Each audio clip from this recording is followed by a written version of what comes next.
Hi, everyone. Welcome to Morning Coffee Break. Hope everybody's okay today. I'm moving kind of slow after my infusion. It just makes me feel really worn out and sore. I don't know why it makes me sore all over. It mainly like my legs and my back. I don't know if it's places that already bother me that it just aggravates or what. And for some reason, every time by the end of the night, I lose my voice. I mean, not lose it all the way, but that's just sound real rough. So I'm glad that's better this morning. It's not like it was, and it generally takes me 3 days, and then I start feeling better. So uh, I'm used to it, and uh, I don't like it, but this Centivio infusions is the only thing that has ever helped my Crohn's disease. Um, I've probably been on, I don't know, somewhere from 8 to 10 different medicines, especially supposed to be for Crohn's disease. None of them has ever helped me one bit. As a matter of fact, one of them, a combination of one that they had me on, nearly killed me. It dropped my blood level down to 5.1. And if any of you don't know anything about blood levels, you'll know it's supposed to be around 13. And the doctor, when they took me by ambulance into the hospital that time, and he said, and they got my results for my blood work at 1:30 in the morning, and they called me, and I almost didn't answer the phone. I didn't know what was going on, and he told me I needed to come in right then to the hospital, and he said if I couldn't make it, and every time I stood up, I passed out, not like down to my knees, I would just go down, and so they had to come get me by ambulance. And the specialist told me that 5.1, or my doctor may have been the one that told me this, that 5.1 blood level is not even compatible with life, that I shouldn't be live, basically. And he said if I hadn't have come in, we hesitated because Joy didn't want to take me like that. I mean, she would have, but she was afraid I'd pass out, while we were driving and stuff, and maybe cause her to wreck or something. And so that's when we decided on the ambulance. The doctor told me that. He said either get in or get you an ambulance or whatever you can do to get here. And he said if I hadn't come in, I probably wouldn't have woke up the next morning. So God really set things in motion there to help me for sure. And I don't usually talk a lot about my surgeries and experiences with this Crohn's disease, but it's a bad thing. It's terrible. I've seen people I know that didn't make it. I've met over the years that have Crohn's, and like I said, seems like I've started getting better when I started to serve the Lord. And he basically told me if I wanted to get better, I needed to. After the third time, that was the third time that I'd almost died, that I shouldn't be here. The other two were septic shock, and I don't see how I made it through those either. That's a whole different story. But I don't want to go on about all this, but just a little bit of background for all my new people that might not know why I had the infusion or have them every 2 months or whatever. And they're very costly. I already owe over $6,000. I do what I can. I just make payments on it. Some of it I shouldn't even owe, but that's a whole different story too. I am on the patient assistance program, and they were getting the product from the wrong place. So they charged my insurance instead of it being free. It cost me $1,500 almost. It anywhere from $1,000 to $1,500 every time they did that. And I shouldn't be responsible for that, but you can't do anything with them. They won't change your position on it. But anyway, yeah, so that's what's going on with all that. Today is Saturday, April 30th. Currently it's 61 degrees. Today it's going to be 79 for a high. 30% chance of rain. It's cloudy. It's overcast. My plants aren't going to get any sun today, I don't guess. And for the next several days, I think it's supposed to rain and storm. Humidity, and I need these days right before planting time for them to grow as much as they can. Humidity 72% right now. There's no wind, and air quality is 85. That's moderate. Today there will be a taste test with Mike. I tried a soup from Aldi. I think it's called Chef's Cupboard or something like that. And it's chicken, broccoli, cheese, and potato soup. Just sounds good. I mean, okay, but you never know till I try it. And after we left the infusion yesterday, we decided Aldi was on the way home. We're trying to save on gas. We didn't want to run back out. So we had our bags with us and everything. And we went to Aldi. So I did a drive with us from the infusion to Aldi. And I think I did it on the way home too after Aldi. I'm pretty sure, yeah. So it was to Aldi and then home. It was a beautiful day. So that's what's going on with all that today. And then tomorrow I'll have the haul from Aldi, and you'll get to hear me rant some about prices. I was very aggravated. I hate to say it. I was very aggravated after we got our groceries at all the price increases. And that was just from a week. We'd just been there a week before. These went up since then. It's every time we go in there anymore. I better not start. I'll get going on it again. We didn't feel like cooking anything last night. I certainly didn't. And I know Joy, she'd run around too. She was tired. So we went to Pal's. We usually go there once a month. Sometimes we go again, but not very often. We usually eat out. We ate out 2 or 3 times a week. Every week. That got expensive. The food doesn't seem as good most places anymore. They skimp on things. They get them wrong. This and that. I just soon make us a nice meal. Make our cheeseburgers at home. Make our pizza at home. Everything. So we go out like once for breakfast, and we've gone out twice for breakfast in the past month, about, even to the first, because Wendy's had those biscuits on for $1 of theirs. So, and you could get up to 5. So it was only $5.48 for 5 of them. So that wasn't that bad. I mean, I wouldn't pay the regular price for those biscuits myself. They're $2.99. They're okay, but for $1 they were good. But if I paid $3 for one, I wouldn't be happy at all. So, they were cold for one thing, just about. I think during this deal, they were making a bunch of them ahead of time and just throwing them in the microwave. Well, that don't warm them up enough.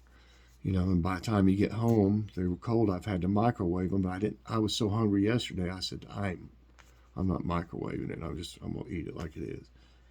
But it wasn't hot or even warm.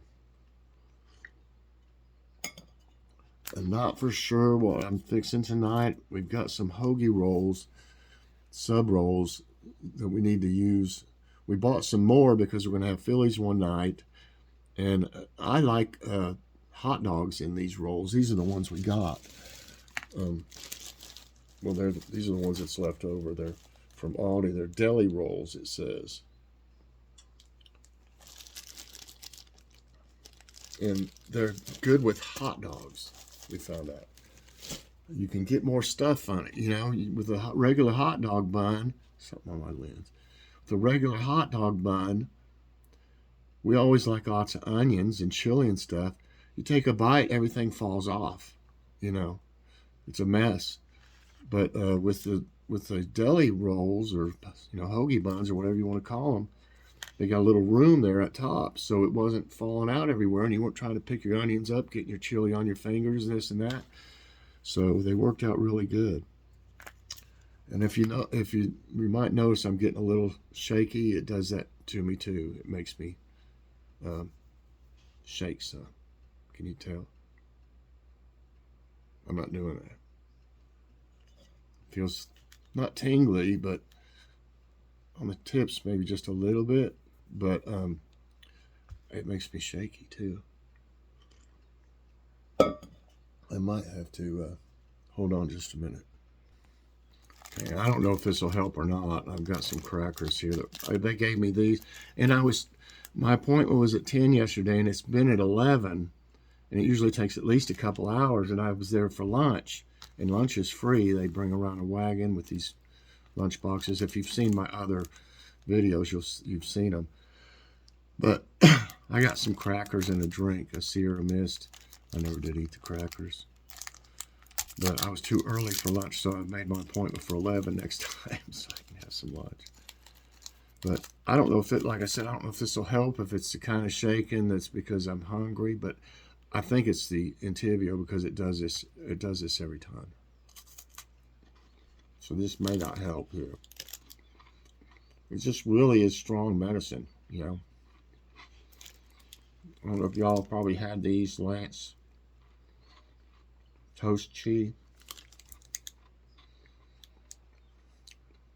They're fresh. They're good. I don't know if this will even help. It probably won't. Because it's not because I'm hungry that I'm shaking. I don't think. I think it's from the Entyvio, because it happens every time the next day. I'll be okay. All right.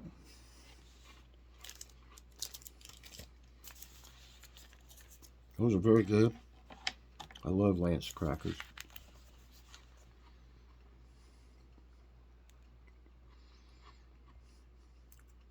Okay.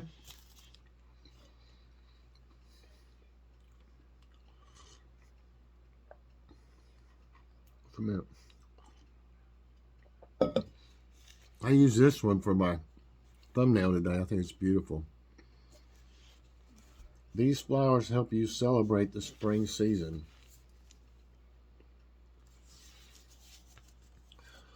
Let's look at some of the flowers and add colors to your beautiful spring garden.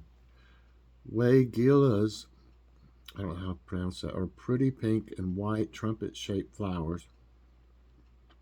Primroses, pansies, and violets come in bright, cheerful shades. Tulips and daffodils are classic springtime flowers. Crocus blooms bright and early, bringing much-needed color after long winter. And I've got flowers blooming out there already. My tulips already have. They've already done their thing. Fiery meteor burst over southwest skies with loud boom. A ball of fiery meteor, that don't sound right, a ball of fiery meteor streaked across southwestern skies Wednesday morning. The meteor was moving through Earth's atmosphere at 55,000 miles per hour and broke apart with an energy equivalent of 3 tons of TNT. Oh my goodness. People across Arkansas, Louisiana, and Mississippi reported hearing a loud boom. Some people in southern Mississippi felt their houses shake. Oh my gosh. How to boost your mental health this spring. The picture's kind of... The warm sun and fresh air of the spring season increase mental health. I think it does some. Going on a walk through nature refreshes the soul. Soak up the sun as it boosts serotonin levels, which give a positive feeling. Including fruits and veggies in the diet will give you nutrients to feel energetic and healthy. Spend some time on outdoor activities like outdoor hobbies I don't know why I even said activities. I just thought that's what it would say, I guess. Like gardening, which is what I do, and walking. Enjoy these flavorful spring comfort foods. That looks like my lo mein. Here are some spring comfort foods that are filled with bright and fresh flavors. My floaters are bad this morning is one reason I'm having trouble reading some of this. It goes right over the words, and you can't see past the floaters. Ham and veggie casserole, strawberry jam cake, and flaky biscuits with herb butter are some yummy foods to try in spring. Lemon and thyme roasted chicken, asparagus tuna noodle casserole, and chicken portobello stroganoff are mouth-watering foods to eat this season. That all sounds good. Tips to prepare your car for summer travel. According to the American Automobile Association, there are many things one must do to prepare a car for the summer. AAA suggests checking the pressure of tires and the spare for cuts, gouges, and sidewall bulges. Oh, you have a spare? Our car doesn't. Doesn't even come with a donut. It also is important to inspect brakes, battery, air conditioner, oil, and other fluids. Replace worn radiator hoses and wiper blades. Ours has got some kind of a thing that's supposed to fill it up. I don't know if it puts some kind of sealer in it or what it is, but I can't even, I wouldn't even know what to do with it. I mean, I don't even think, I guess there's directions on it. It's just got this little box with these things in it and some doodads, and I was like, come on, don't you change the tire with a spare? I'd have to call, I've got roadside assistance, through my insurance, I believe it is. I mean, I could get it. Have used it before. I think for when I got locked out of my car or something, or Joy did. Got locked out of the car. I'm pretty sure that's what happened. And, they would come and, I guess, take your car or I don't know. Maybe they would do it, but I wouldn't know how to if we got a flat. I probably need to check into that because I've never really, tried to figure it out. It's in the trunk, underneath the trunk, but there's no even donut. Used to you had a full-size spare, and then they take away that and give you these donuts. Well, people will put them donuts on and ride on them like they're a regular tire, and they are not good to ride on. Let's say, what if you were in water, standing water? You would hydroplane much easier with one of them things on there and probably lose control. And it says not to go over 55 in them. I've seen people going on the highway with them, so I don't know. They're dangerous. Okay, this one, my friend Joe at Joe's Places might be interested in. He does honeybees. He has bees. He's a beekeeper. Millions of bees die due to hot weather during airline shipping, and this makes me sick. This really makes me sick. Most of the 5 million honeybees bound for Alaska died after being left for hours in crates on the ground during hot weather. The bees were ordered from California by Alaska beekeeper Sarah McElrea, who uses it to pollinate apple orchards and nurseries. The shipment was rerouted and put on a flight to Atlanta, where they were put outside a cargo bay. I got a package a while back, and it went to, I kept doing the tracking. I can't remember exactly which way it went. I know it went to at least 3 different states before coming here. Can you believe that? It went to 3 different states. It was even not that far during one of the places it stopped, and then it went away and came back. Come on. Anyway, that's pathetic. Them bees suffered. I have feelings for all of God's creatures, and I hate to see them abused like that, and that just didn't have to happen. That should have been a priority deal with live bees and not done any rerouting. Water levels, and if nothing else, they should have put them in an air-conditioned warehouse, in boxes like that. Water levels in Lake Mead dropped to 1,050 feet due to drought. And my uncle and aunt, and then some friends of theirs, were on a Western tour of all the, I guess from Midwest to the West, of all the national parks and sites and stuff. They went to like 19 different places. I could never do that. How does he have energy even to do that? He's, I don't know, I guess he's 70 now, and his wife. But they went to Lake Mead to look at this dam, and it's exactly like they show it in this picture. You can see how far the water level's down just by all the white. See all the white there? See, that's all water would have been up to here. Now it's down, way down here. And that's a lot of feet there.